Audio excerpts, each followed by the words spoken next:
In the U.S., gun violence is the leading cause of death among children, teens, and young adults. This according to a study from Johns Hopkins University. This report comes on the heels of a series of mass shootings in the U.S., including a shooting at an elementary school in Uvalde, Texas, in late May that left 21 dead, including 19 children. Each time there's a mass shooting, there are debates about gun control.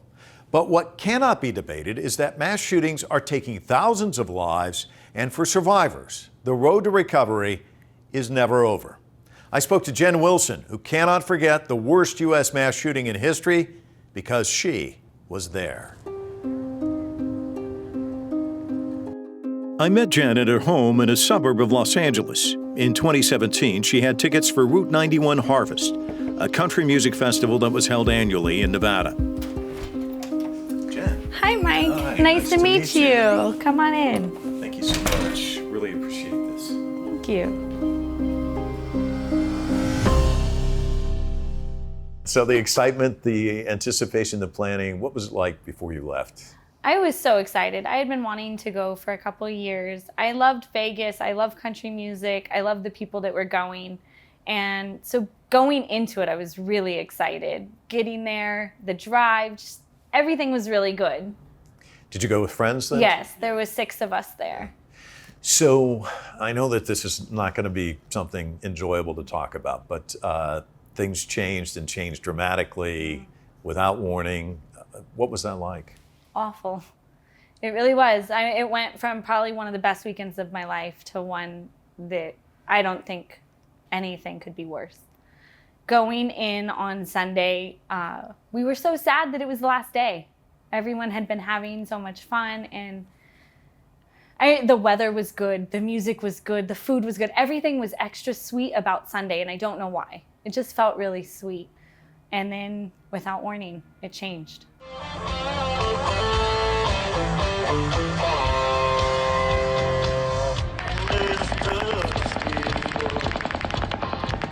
Musician Jason Aldean was on stage performing at the music festival when a series of shots were fired into the crowd from the Mandalay Bay Hotel tower. Uh-oh, that's not good. Oh, gunshots. That's gunshots. Not real gunshots.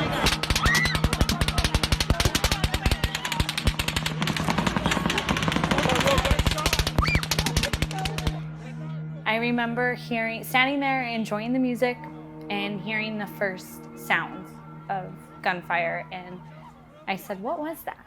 And the people I were with were like, it's fireworks. And in my soul, in my gut, I said, that is not fireworks. Something immediately felt off and wrong. And the next thing you know, it was more gunfire, more shooting, people running everywhere. The sounds were awful. It was scary. And I just kept saying, what is happening? I couldn't wrap my mind around what was going on. How did we go from dancing and singing to music to what we were seeing? And when the woman in front of me was shot and she went down, I froze. And my husband at the time said, we've got to get out of here. And he just grabbed my arm and started running. Jason Aldean, after the shooting, and of course we've all seen the dramatic pictures of him being raced off the stage, said that one of the things that people don't realize when you're in that is you don't know where the shooting's coming from. So where do you run? What do you do? And I'm sure you went through that. Describe that. That was the scariest part. Never did I think that the shooting was coming from above. The sounds were that it was in the venue with us, and it was exactly that. Where do you go? What do you do? Where's safe? Byron, that's my ex-husband's name, he took off running and at one point lost his shoe. And we ducked behind a food truck for him to put it on. And I kept saying, hurry up, because I'm thinking they're gonna come around the side of the food truck and shoot us in the face. Like we're sitting ducks sitting right there. How much time elapsed? I mean, Not long, right? We got out of there relatively quick, and I'm grateful for that, but it felt like forever. It did. I mean, after he put his shoe on, we started running, and my kids were with my dad. And so I called my dad and said to him, I don't think I'm going to make it out of here alive. And he was like, what is going on? He could hear it in the background. And I said, there's a shooter and we can't get out. We couldn't find the exit. And he just said, and I told him, kiss my babies for me. Take care of them if I don't make it home, because that was my fear. We had already, by this point, trampled over bodies. So it was a real fear that we weren't gonna get out. And we did. There was a lot of chaos in where we were running. And when I finally called my dad, I think only 15, 20 minutes had elapsed. And so we were essentially safe at that point when I called him back. But he said for him, it was the longest 15 minutes of his life. For me too. And that first victim who was shot in front of you, those are images you can't unsee, right? Unsee. And just, she was a mother. She was there with her son for a mother-son getaway. And we were dancing and singing and talking with them minutes before that happened. How does that happen? And then when you hid behind the food truck and he's putting his shoe on, you mentioned to me when I spoke to you on the phone that another person was hit. Yeah, there was someone close proximity. I didn't know if she was hit. I just knew she was on the ground. And she was young. I think she was the worker of the food truck, and she looked scared. And I was like, we need to help her. And Byron said, no, we have to go. There's a lot of guilt around that. But those are the kind of choices in those moments. You have to. Yeah. And so there's that pull of you, we got to go help. And he's saying, no, we've got kids. He said our responsibility is to get home to our children. The gunman, Stephen Paddock, opened fire into the crowd from the 32nd floor of the hotel. Although the shooting only lasted 10 minutes, he fired more than 1,000 bullets, killing 58 people and wounding nearly 500. Paddock was found dead by a self-inflicted gunshot wound to the head. There's someone shot in front of you, you get behind the food truck, you get out. But there's a lot there. I mean, it's not as easy as you get behind the food truck and then you just sprint and you're out. I mean, talk to us about how harrowing it is to get from the food truck and get out. And also, just because you're out doesn't mean you're safe either, right? No. I mean... No, and mind you, the other part of this is it's all still happening. He was shooting for a very long time, right? And when we ran from the food truck, we started running. Somehow we climbed a fence, we got out, and we were running into the Tropicana. And bomb squad was running out, or police, and saying that there was a shooter in the Tropicana, and they were clearing the Tropicana out. So it's that we got out, but we're not safe. We can't find shelter. Then we still hear shooting. Now the police are coming, and I mean, you don't know where the shooter is. So nowhere feels safe. There was reports of shooters all along the Las Vegas Strip. When we finally made it to our hotel, we were told that the Luxor, which was right next to us, had a bomb threat. And so we're staring at the Luxor thinking, well, we're not safe here either. You know, we had made it to our room, which seemed safe, but really we weren't safe there either. And our room faced the venue. It was one of our favorite things the whole weekend because we could open the window, and while we're getting ready to go down to the concert, we can hear the beginning acts. And just staring out that window that night, watching the scene as it unfolds, watching all the police activity. It was the worst part about the room. We couldn't get any rest. What did you see? People running, shoes in the street, right? Like people just lost their shoes or took them off. Bodies, the ambulance, fire trucks. That symphony of sirens going and going and going. Long. How would you describe the bullets whizzing? I mean, is there a way to know if it's close, or is it just the crack of the noise and it's just... I never even heard it when it hit the woman in front of me. She just fell.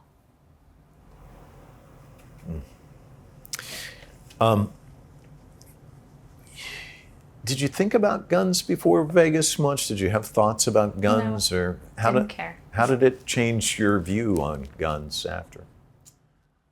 I don't think any person that is not in the military has a reason to have an automatic weapon. I think it's that simple. I understand people needing, a handgun for protection at home. That's their business.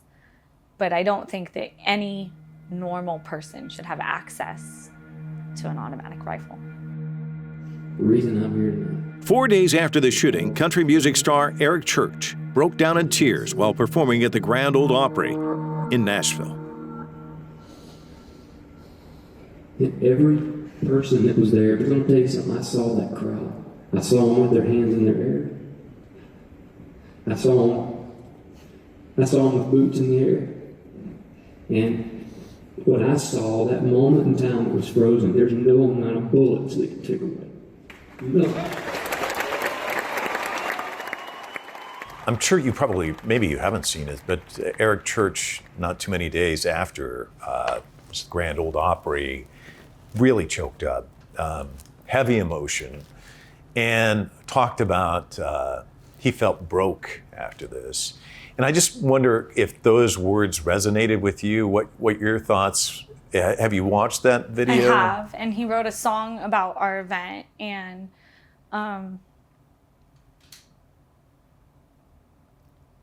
broken doesn't even begin to describe it.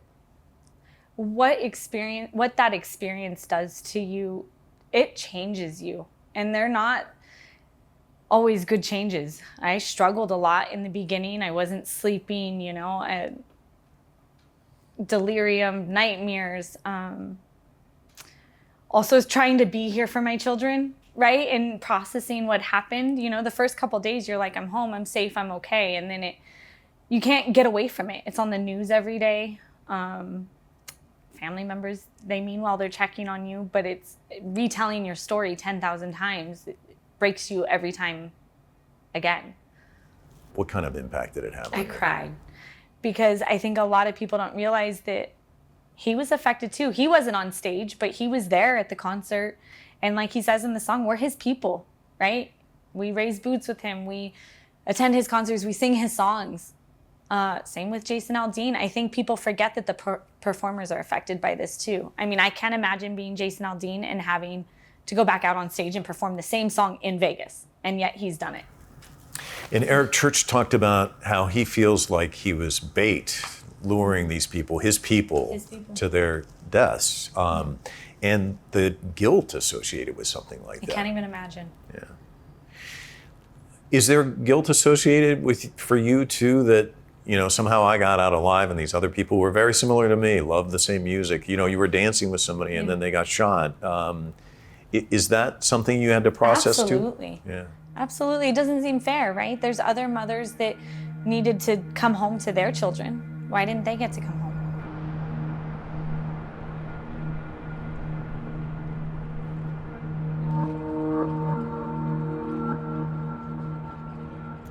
It was helpful for me to share some of my thoughts. About a week after the shooting, I shared a picture of my boots and they had some blood on them. And really, I was like, these are my boots. I ran for my life in these boots. I tripped over trash and dead bodies, and I shared that journal entry about my boots and just how important they were to me and how much they meant to me. And now they're a pair of shoes I can never wear again. And it seems silly, but I really can't wear them. They're destroyed from running in them. And they've got people's blood on them. It seems a little disrespectful, but it was easy to share. It helped in my healing to share just my feelings that way, but also to convey the message like who I am as a person has changed. The baseline of who I am as a person has changed. It'll never go back. And that's the part I think people don't understand. You can't just go back and act like it didn't happen. It did, and it changes you to your core. And so that was some of the stuff I shared on social media, was me trying to convey that to people, that you can't expect me to be the same. And as a mother, seeing these innocent children that have been murdered in mass shootings, and having gone through a mass shooting, how do you make sense of this? How do you talk to your children about this, about your own experience, and about perhaps the threat to them? I don't know. I mean, how do you grapple I mean, with all this? they know mommy was in a shooting. They don't know the details of my shooting. My oldest daughter is now more aware. She knows about what happened in Texas, and her school has been on lockdown from the Saga shooting, so she's experienced that. And she is scared. She tells me all the time, I'm scared that I'm gonna get shot at in school. And that, as a mother, that should be the last thing she's worried about at school. She should be focused on grades and friends and memories and sports and whatever else it is that's part of childhood in school. She should not have to sit at her desk and wonder if she's gonna die at school. She shouldn't. No child should. And I can't imagine the thought of dropping your child off at school and saying, bye, I'll see you later, see you at pickup, and not ever being able to pick up your child again. I can't even grapple with that. It is probably me living through a mass shooting and seeing the chaos and knowing what happens. It's my biggest fear. I hope my children never, ever have to be in that situation and then try and heal from it. We still don't know the motive behind the shooting in Las Vegas. In the aftermath, politicians focused their attention on firearms laws in the U.S., particularly regarding bump stocks, a device that allows a gun to shoot bullets at a similar rate to automatic firearms. Bump stocks were banned by the U.S. Justice Department in December of 2018.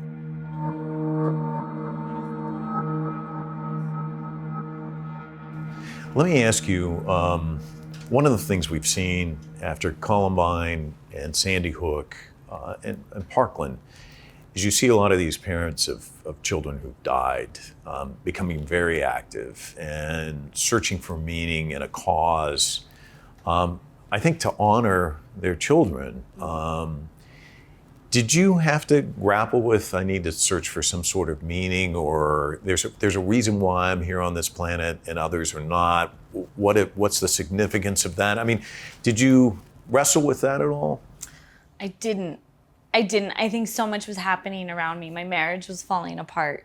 My kids needed me. For the few months that happened right after the shooting, I didn't have time to really digest or think because so much was happening.